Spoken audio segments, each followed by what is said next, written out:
ሁሉም ሰው ከሌላው በተለየ ሁኔታ የተፈተነ ይመስለዋል ወይም ከሌላው በበለጠ መከራ የደረሰበት አድርጎ ራሱን ይመለከታል። እውነታው ግን እያንዳንዱ ሰው የራሱ የሆነ ሐሳብና መከራ አለበት። እኛ የምንለያየው የአላህን ውሳኔ በአቀባበላችን መጠን ልክ ነው። አንድ ሰው ጤና ይዞ ገንዘብ የተቸገረ ሊሆን ይችላል፣ ወይም ገንዘብ ይዞ ልጅ ላይኖረው ይችላል።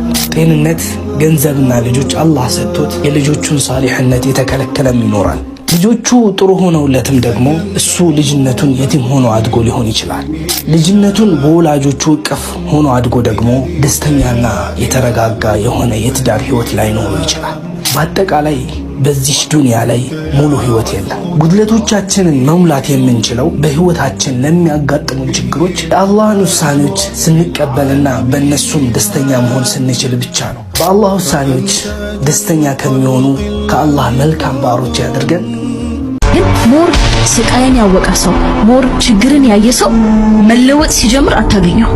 ላይክ ስካይ ሮኬት ነው የሚያደርገው። ልክ ፎቅ ወደ ላይ በረም ለመስራት ከስር በረም በመቆፈር አለበት። ማንንም አይረዳኝም ብለህ ተሰምቶህ ያውቃል? ዓለም ሁሉ እየተንቀሳቀሰ አንተ ብቻህን በህመም ውስጥ እንደተጣበቅ በሰዎች ፊት ትስቃለህ፣ ግን በውስጥህ ዝም ብሎ ይደክመሃል።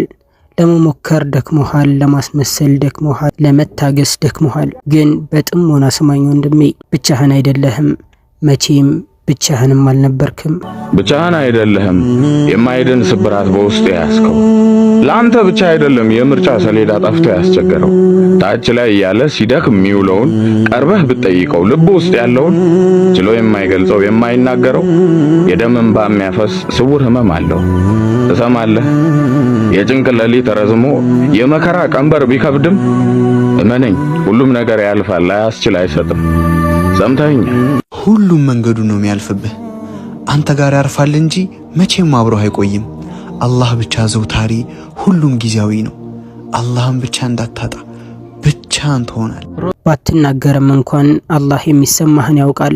ታያለህ። ቃላትን ማግኘት ባትችልም እንኳን አላህ በልብህ ያለውን ቀድሞ ያውቃል። መቼም የማይወርዱትን እንባዎች፣ የምትደብቃቸውን ሐሳቦች፣ ልታብራራው የማትችለውን የልብህን ክብደት አላህ እንዲህ ይላል፣ ሰውም በእርግጥ ፈጠር ነው፣ ነፍሱንም የምታንሾካሹከውን እናውቃለን። እኛም ከአንገት ደም ስሩ ይበልጥ ወደ እርሱ ቅርብ ነን። ሱብሃንአላህ። ለማንም ከመናገርህ በፊት አላህ ቀድሞ ሰምቶሃል። ከማልቀስህ በፊት ምክንያቱን ቀድሞ ያውቅ ነበር። እስኪ ልጠይቅህ መልስልኝ። ከአላህ ጋር የመሆንን ጥፍጥና አጣጥመው ታውቃለህ? በአላህ ላይ ብቻ መብቃቃትንስ ሞክረው ታውቃለህ? ልብ ላይ መበታተን አለ አላህ እንጂ የማይሰበስበው። ልብ ላይ ጥልቅ የሆነ ሐዘን አለ ከአላህ ጋር መሆን እንጂ የማያስወግደው ይላሉ ኢብኑል ቀይም ረሂመሁሙላህ። ወዳጄ አላህ ይበቃሃል። ወላሂ አላህ ብቻውን ይበቃሃል። አለይሰ አላሁ ቢካፊን ዐብደህ። አላህ ባሪያውን አይበቃውም ምን ይላል? እኔ አልበቃህም ወይ ይልሃል አላህ ተባረከ ወተዓላ። ተበድለህ ማንም ከጎንህ የሚቆም በማይኖርበት ጊዜ አላህ ግን ከጎንህ ይቆማል።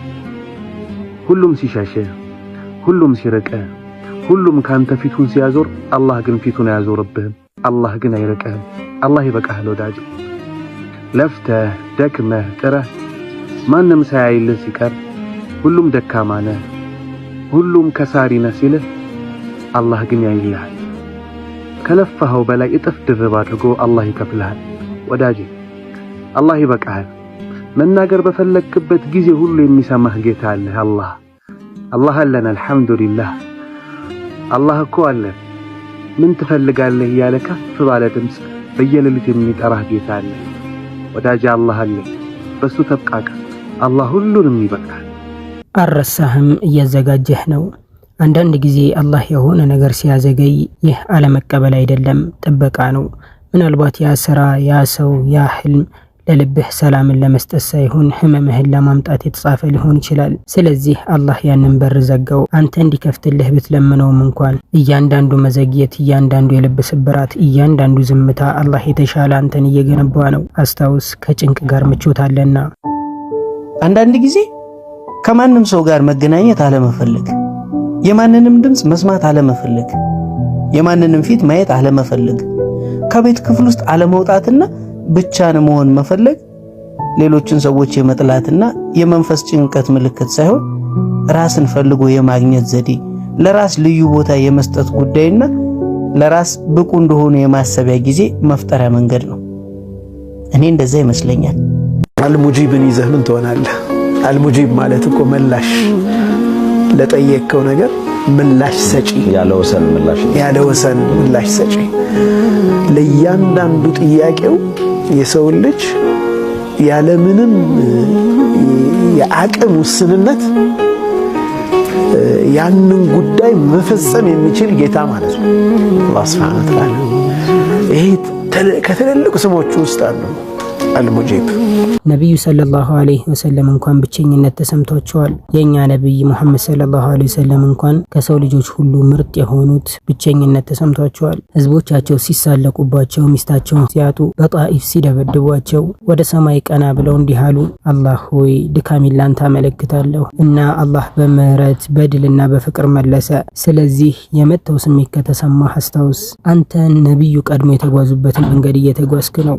ብቸኝነት ማለት አላህ ትቶሃል ማለት አይደለም፣ ወደ እርሱ እየጠራህ ነው ማለት ነው።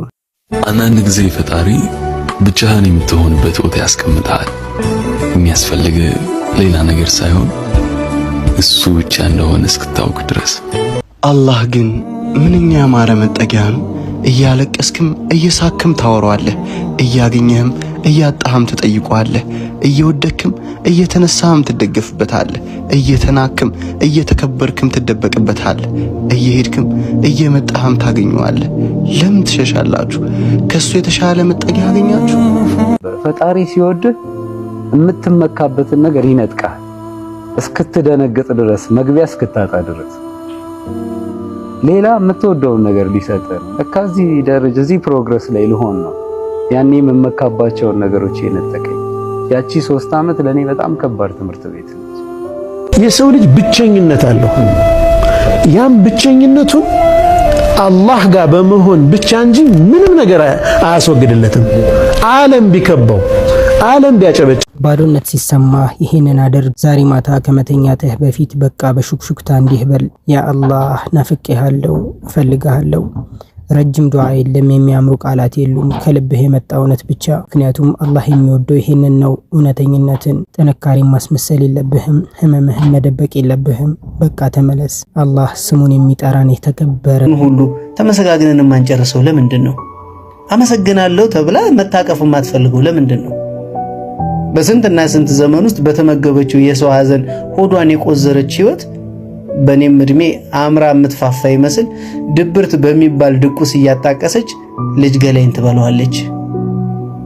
ማን ነው ግን በዚህ በሰናፍጭና በሐሞት ፈሳሽ ያልበሰበሰ? አላህ ረዛቂ እንደሆነ አውቃለሁ። አላህ ጥሎ እንደማይጥለኝ አውቃለሁ።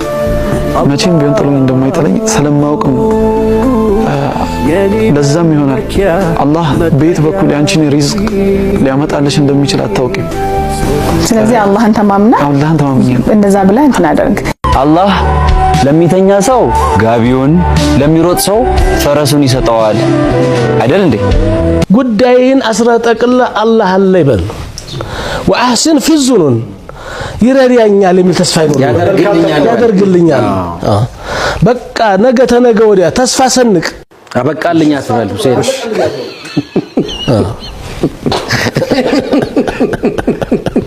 ወሩ ሙሉ ሲጨነቅ የነበረው እኮ ኡስታዝ ይወሉት ወደኔ ልክ ያላክኳል።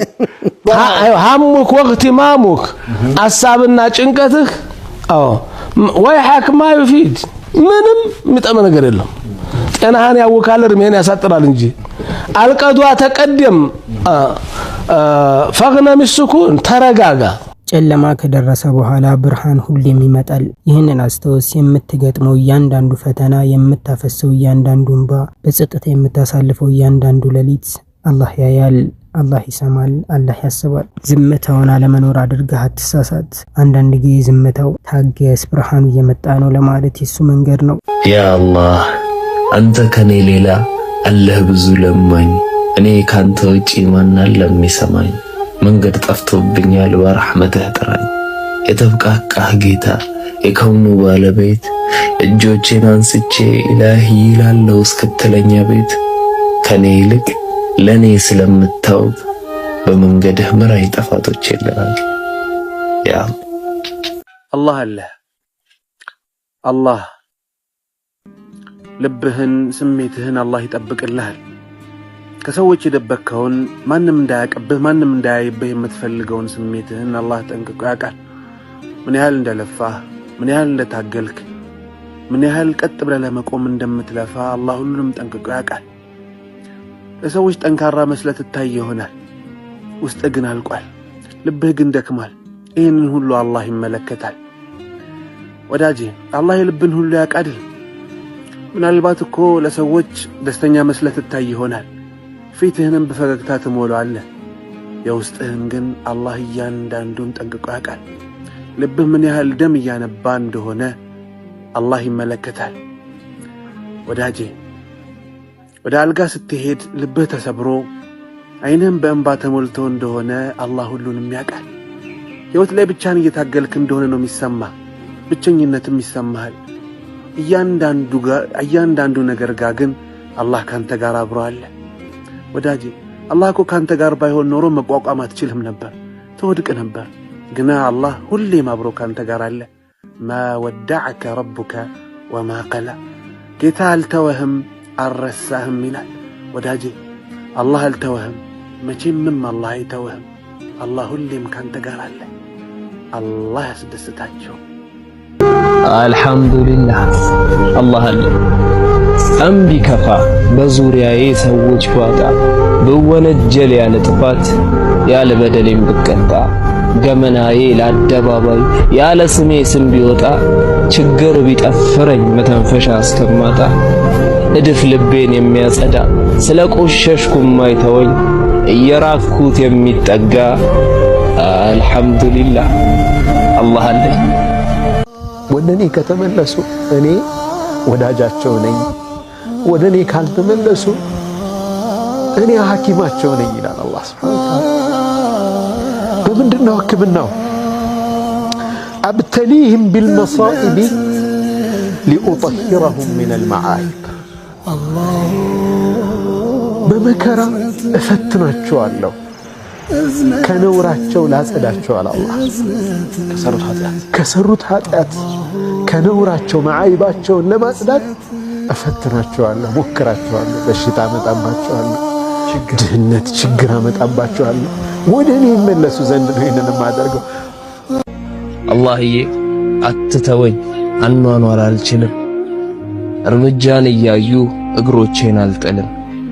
እንዴት ልኑር እንደማነስ ትንሽ ሄዶ ወዲያው ግንድስ፣ ውልክፍክፍ ድንቅፍቅፍ አበባ እያሉ የሾህ ጉንጉን፣ መወጋት ለወጉን መልሰን ቁስላችንን ማውጋት። ብቻ ታውቀኛለህ ታውቀዋለህ የኔን ድክመት፣ ደግፈኝ መውላ መኖር ልቻልበት። ድንቅ የሆነ ሐዲስ ነው። ሱብሃንአላህ። አንተ የአላህ መልእክተኛ ሆይ ያላችሁ ምን ሰዩሐሲቡ ናስ የውመል ቂያማ፣ የቂያማ ቀን ሰዎችን ሒሳብ የሚያደርግ ማን ነው? who is the auditor? ቢተሳሰበኝ ማን ነው አላችሁ። ስለሰራሁት በዱንያ ላይ ስራ ሒሳብ የሚያደርገኝ ማን ነው? ቃለ ነቢ ሰለላሁ ዐለይሂ ወሰለም አላህ አሉት። ፈቃለ ቢነፍሲ፣ ራሱ አላህ ነው የሚተሳሰበኝ አላቸው። ቃለ ነቢ ሰለላሁ ዐለይሂ ወሰለም ቢነፍሲ፣ እሱ ራሱ ነው የሚተሳሰብህ። ፈቃለ አልአዕራቢይ አላሁ አክበር፣ አላህ ታላቅ ነው አለ። ወብተሰም፣ ደስ አለው፣ ፈገግ አለ፣ ፊቱ ብርሃን ሆነ። አላህ ነው የሚተሳሰበህ ሲባል ፈቃለ ነቢዩ ሰለላሁ ዐለይሂ ወሰለም ሊመ ተብተሲም ያ አዕራቢይ፣ አንተ የገጠር ሰውዬ ለምንድን ነው እንዲህ ፈገግ ያልከው? ለምን ፈገግ እንዳለ ጠየቁት። ፈቃለ ያ ረሱለላህ ኢነል ከሪም ኢዛ ቀደረ ዐፋ፣ አልከሪም አላህ ነው፣ ቸር የሆነው ጌታ እየቻለ ይቅር ይላል አላቸው። ወኢዛ ሐሰበ ሳመሕ፣ ሂሳብ ሲያደርግ ሲመረምር ደግሞ ዝም ብሎ ያልፋል አላቸው። ኢነል ከሪም ኢዛ ቀደረ ዐፋ ወኢዛ ሐሰበ ሳመሕ፣ ይቅር ባይ ነው። ይህ ይተውልሃል ማለት ነው። አንዳንድ በጣም ቀልባቸው ጥሩ የሆኑ ሰዎች ሂሳብ ሲያደርጉ አሁን ቀጥረው ያሰሩትን ሰራተኛ ድንግት ይላል የሆነ ሂሳብ ሲጎል ቶቶ ይሄና ቶቶ እኮ ያጋጥማል። አምስት ሳንቲም ማሳልፍ ደግሞ አለ ከሚል አታምልክነው ሰላም ነጋዴ እንኳን ሆኖ ረጁሉን ሳሚህ አላህ ይወዳል ወቃለ ችክም አበድረው መንገድ የሚቀይሱ ሰዎች አሉ። ራሳቸው ተበዳሪው አይደለም መንገድ የሚቀይሱ ሲያየኝ እንዳይሸማቀቅ ነብዩ ሰለላሁ ዐለይሂ ወሰለም ፈገግ አሉ። ይህንን ሲላቸው አልከሪም ኢነል ከሪም ኢዛ ቀደረ ዐፋ ወኢዛ ሐሰበ ሰማህ ሲላቸው ነብዩ ሰለላሁ ዐለይሂ ወሰለም ፈገግ አሉና ፈቂህ አልአዕራቢይ ሱብሃንአላህ ይሄ አዕራቢ እስላም ገብቶታል አሉ። ዱዓውቋል አሉ። በቃ ገባው ማለት ፍቅህ ማለት መረዳት ማለት ነው። አንደርስታንዲንግ የዲኑን እንትን ተረድቷል።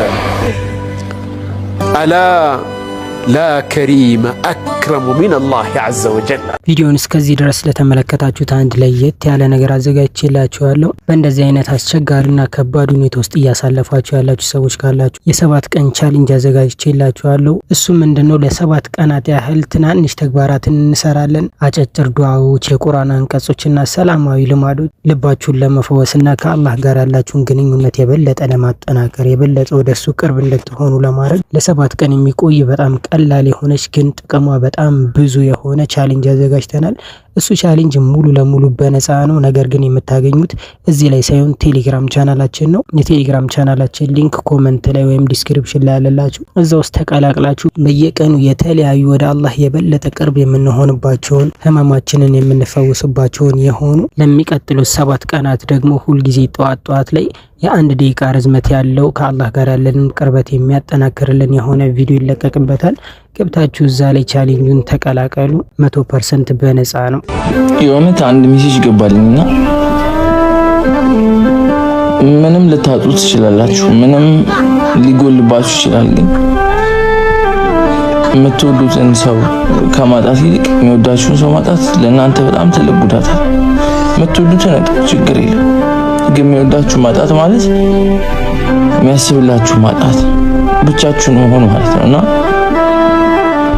ከቻላችሁ አለውላችሁ ለሚላችሁ ሰው ቦታ ስጡ፣ ከቻላችሁ ማለት ነው።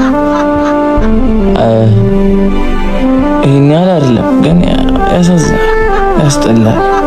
የሚወዳችሁን ሰው ማጣት ከባድ ነው። እወዳችኋለሁ። ሼር አድርጉልኝ። አንዴ እኮ ነው ህይወትን መንገድ ላይ ያገኘሁትና ለምንድነው ሰዎች ላይ በጣም ከባድ የሆንከው ብዬ ጠየቅኩት።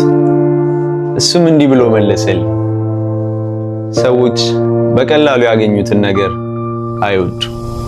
አላህ ሆይ ጉዳዮችን ሁሉ ላንተ አደራ ሰጥቻለሁ። ጤንነቴን፣ ሲሳይን፣ ስኬቴን፣ ህይወት ፍጻሜን ጌታዬ ሆይ ወደምትወደውና ወደምትፈልገው ነገር ምራኝ። እናም አላህዬ መልካም ዕጣ ፈንታን ወፍቀኝ፣ ከመጥፎም ጠብቀኝ ያ ረብ። አላህ ሱብሓነሁ ወተዓላ በሰማነው የምንጠቀም ሰዎች ያድርገን። ለቻናላችን አዲስ ከሆናችሁ ሰብስክራይብ ማድረጋችሁንም አትርሱ።